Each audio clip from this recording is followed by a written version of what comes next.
तो तमाम DElEd students और डीएलएड के प्रशिक्षणार्थी आप लोगों के लिए एक और स्पेशल वीडियो लेकर जिसमें हम बात करेंगे Jharkhand primary teachers training DElEd final exam 2022 को लेकर हिंदी का सजेस्टेड क्वेश्चन आप लोगों को बताएंगे।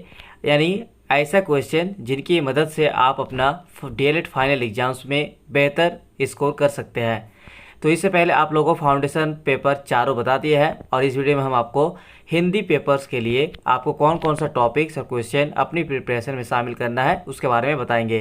तो जो चैनल को अभी तक सब्सक्राइब नहीं किए कर लीजिएगा, साथ ही अपने दोस्तों को शेयर कीजिएगा ताकि सभी को इनकी जानकारी मिले और सभी इस तरह से एक बेहतरीन प्रिपरेशन करके जाए और एग्ज़ाम दे सके। तो हिंदी कंटेंट कम मेथोडोलॉजी यानी हिंदी विषय वस्तु सह शिक्षण विधि में आपको टोटल 3 घंटे का समय दिया जाएगा। फुल मार्क्स रहेंगे 60। तो इसमें अगर इम्पॉर्टेंट क्वेश्चन और टॉपिक्स की बात की जाए, मेरी तरफ से जो सजेशन किया जाएगा इसको बताने से पहले आप लोगों को क्वेश्चन पैटर्न समझना जरूरी है। क्वेश्चन पैटर्न रहेगा क्या, आपका जो क्वेश्चन रहेगा वो रहेगा 2 खंड में, खंड क और खंड ख। खंड क जो रहेगा वो आपका पैडागोजी यानी मेथड वगैरह से आएगा रिलेटेड, और खंड ख से आएगा आपका ग्रामर से रिलेटेड। ठीक है, तो खंड क में आपका जो मेथड या पैडागोजी आएगा उसमें आपको 2 सवाल का आंसर देना है और जो कि कंपलसरी भी है। ठीक है, और खंड ख से आपको कुल 3 प्रश्नों का उत्तर देना होता है जो कि आपका ग्रामर बनाना पड़ता है। तो देख लेते हैं किस तरह का क्वेश्चन आपका आने की संभावना है। तो मेरी तरफ से एक क्वेश्चन सजेस्टेड है। मुझे उम्मीद है अगर आप इन क्वेश्चन की मदद से तैयारी करते हैं तो शायद ही आपको कोई और क्वेश्चन या वीडियो देखने की जरूरत पड़े। तो वीडियो को लास्ट तक बने रहिएगा। पहला क्वेश्चन खंड क से, टोटल आपको अभी बताए कि खंड क से आपको 2 क्वेश्चन बनाना पड़ेगा और ये 2 क्वेश्चन ही ज़्यादा सबसे महत्वपूर्ण है। ठीक है, बाकी तो आपका ग्रामर क्वेश्चन आते हैं जो कि आपके लिए बहुत ज़्यादा इजीली भी हो रहते हैं, क्योंकि अगर आपने 7, 8 या 9 तक की अगर अच्छे से ग्रामर पढ़े हैं तो वही क्वेश्चन आपका आएगा। ठीक है, तो चलिए आपको बताएंगे सब कुछ डिटेल्स में, वीडियो को लास्ट तक बने रहिएगा। तो खंड क से जो 2 क्वेश्चन आएगा उसके लिए हम टोटल आपको 8 या 9 क्वेश्चन बताएंगे। इन 8 या 9 क्वेश्चन की मदद में से आप 2 क्वेश्चन की तैयारी आसानी से कर सकते हैं। और हिंदी भाषा को लेकर आपको ज़्यादा याद करने की ज़रूरत नहीं पड़ेगा, ये याद रखिएगा। याद नहीं करना है आप लोगों को, बस हिंदी भाषा का जो टॉपिक्स है या क्वेश्चन हम आपको बताने जा रहे हैं सजेस्टेड के तौर पर, इसको आप लोग समझ लीजिएगा, पढ़ लीजिएगा। ठीक है, तो पहला क्वेश्चन आप लोग है भाषा से रिलेटेड आने की उम्मीद है।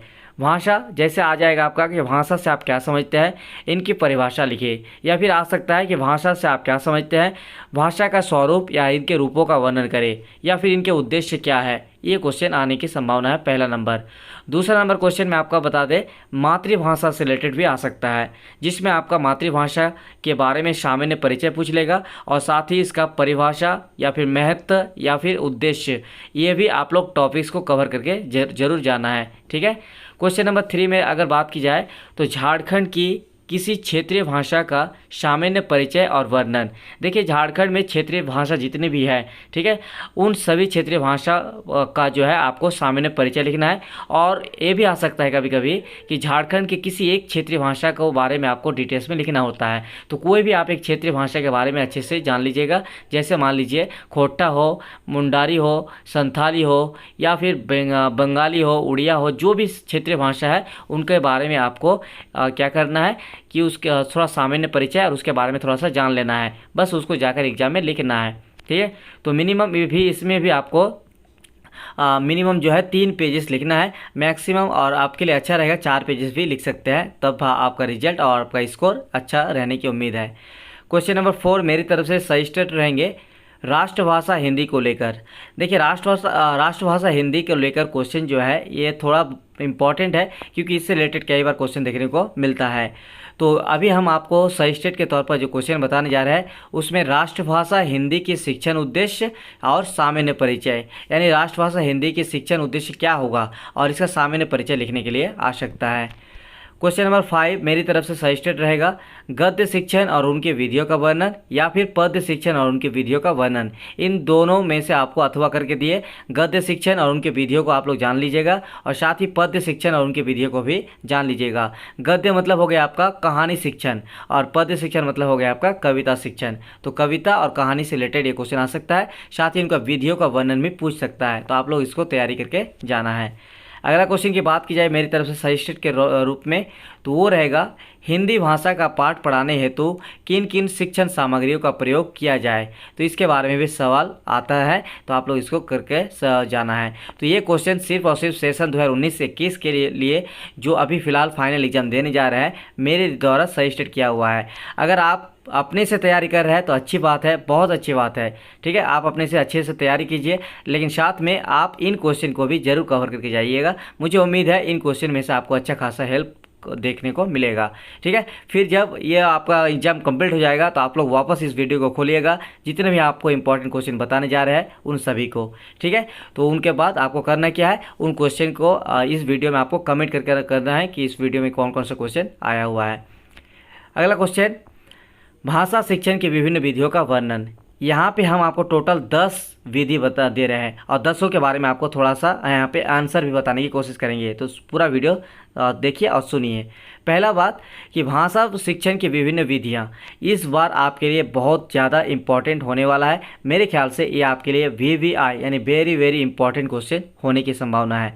ठीक है, तो इसमें क्या है कि व्याख्या विधि, अभिनय विधि, खेल विधि, अनुकरण विधि, देखो और कहो विधि, अभ्यास विधि, कहानी विधि, वार्तालाप विधि, प्रश्न उत्तर विधि, चित्र वर्णन विधि। इन क्वेश्चन को आपको करके जाना है। अब बात करेंगे एक एक करके।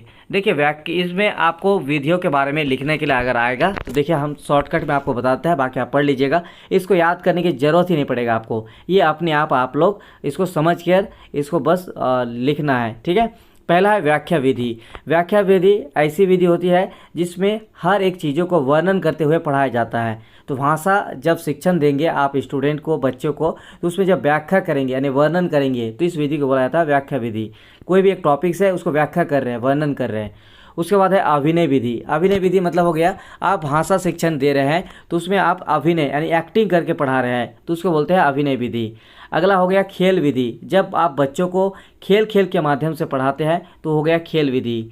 अनुकरण विधि, अनुकरण मतलब हो गया किसी एक चीज़ को देखकर नकल करके सिखाना, तो इसके भी माध्यम से भी भाषा शिक्षण किया जाता है, तो ये भी आपका अनुकरण विधि। तो कितना आसान है देखिए। इस तरह से आप लोग अपना क्वेश्चन का पैटर्न जो है समझ लीजिएगा और ऐसे समझ कर ही आंसर दीजिएगा तो सबसे बेटर है। उसके बाद देखिए देखो और कहो विधि, यानी कोई भी किसी चीज़ को दिखा देगा कि देखो ये कोई एक फल ले लिया, मान लीजिए आम, और आम को बोलेगा ये क्या है और उसके बारे में बोलने के लिए बोलेंगे, तो बच्चा अपने आप क्या क्या बोलेंगे, बहुत कुछ बोलेंगे आम के बारे में। तो इसी तरह से भाषा शिक्षण भी होता है। उसके बाद देखिए आप लोग अभ्यास विधि का। अभ्यास विधि जब आपको किसी चीज़ को आप स्टूडेंट को प्रैक्टिस करवाते हैं, ठीक है, भाषा शिक्षण को लेकर। उसके बाद है कहानी विधि। कहानी के माध्यम से भी भाषा शिक्षण दिया जा सकता है, मतलब कहानी को सुनाकर या कहानी को बोलकर। ठीक है, उसके बाद है वार्तालाप विधि। वार्तालाप मतलब हो गया आपका बातचीत के माध्यम से। ठीक है, तो बातचीत के माध्यम से भी भाषा शिक्षण होते हैं। आप जब बच्चों से बात करेंगे, अच्छे से बात करेंगे, रेगुलर बात करेंगे, तो क्या होगा, भाषा शिक्षण उसमें आएगा, तो वार्तालाप विधि। लास्ट अभी 2 है आपका प्रश्न उत्तर विधि और चित्र वर्णन विधि। प्रश्न उत्तर विधि मतलब क्या होगा, आप किसी स्टूडेंट से सवाल कर रहे हैं, स्टूडेंट उसका जवाब दे रहा है, या फिर स्टूडेंट आपसे सवाल कर रहा है, आप उसका जवाब दे रहे हैं, तो इसको बोलते हैं प्रश्न उत्तर विधि। ये क्वेश्चन प्रश्न उत्तर विधि से भी आप भाषा शिक्षण दे सकते हैं। और उसके बाद देखिए चित्र वर्णन विधि। चित्र वर्णन विधि में क्या होता है कि कोई आप चित्र बना दिए, उस चित्र को जो है वर्णन करने के लिए बोलेंगे, तो बच्चे जो है उसका वर्णन करेंगे, तो इससे भी उसका भाषा शिक्षण होगा। 8 नंबर क्वेश्चन मेरे तरफ से सजेशन किया जाएगा, वो है पठन कौशल का परिचय और इसके विभिन्न विधियों का वर्णन करें। तो ये क्वेश्चन भी आप लोग जरूर करके जाना है। और लास्ट क्वेश्चन, जो 2 क्वेश्चन इंपॉर्टेंट पैडागोजी आपके लिए कंपलसरी लिखने के लिए आता है, तो 9 क्वेश्चन आपके लिए मेरे तरफ से, वो है कक्षा 1 से 5 तक की किसी पाठ्य पुस्तक से किसी एक कहानी या फिर एक कविता की पाठ योजना बनाने के लिए। तो आप लोग कोई भी हिंदी में एक लेसन प्लान बनाकर जरूर जाइएगा, याद करके जाइएगा, उसको समझ के जाइएगा। लेसन प्लान आ सकता है, कोई भी एक कविता या फिर कोई भी एक कहानी आप लोग पढ़कर जाना है 1 से 5 के लिए। ठीक है, ये रहा खंड क से, जो कि आपका सवाल आने की संभावना है। अब बात करेंगे खंड ख से। तो खंड ख की अगर बात की जाए तो इसमें आपको देखिए हम आपको बताने जा रहे हैं कि खंड ख से आपको पढ़ना क्या क्या है। देखिए सबसे पहले किसी एक पर निबंध लिखने के लिए आ सकता है, अनुशासन हो या फिर आपका आ सकता है स्वच्छता से रिलेटेड आ सकता है, कोई भी एक निबंध या सामाजिक समस्या पर कोई एक निबंध लिखना आएगा, उसको आपको डील करके अच्छा खासा शब्दों में अपने मीनिंगफुल भाषा में लिखना है।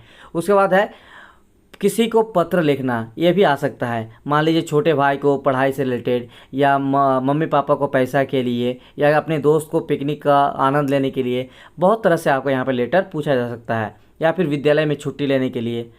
उसके बाद ग्रामर में आप लोग इसकी परिभाषा और इनका जो ग्रामर है वो जरूर करके जाना है, जैसे लिंग, वचन, कारक, काल और वाच्य। कभी कभी इनका परिभाषा पूछ लेते हैं, तो कभी कभी इनको बनाने के लिए आता है। जैसे लिंग, तो स्त्रीलिंग से पुल्लिंग कैसे बनाया जाता है वो आपको देख लीजिएगा।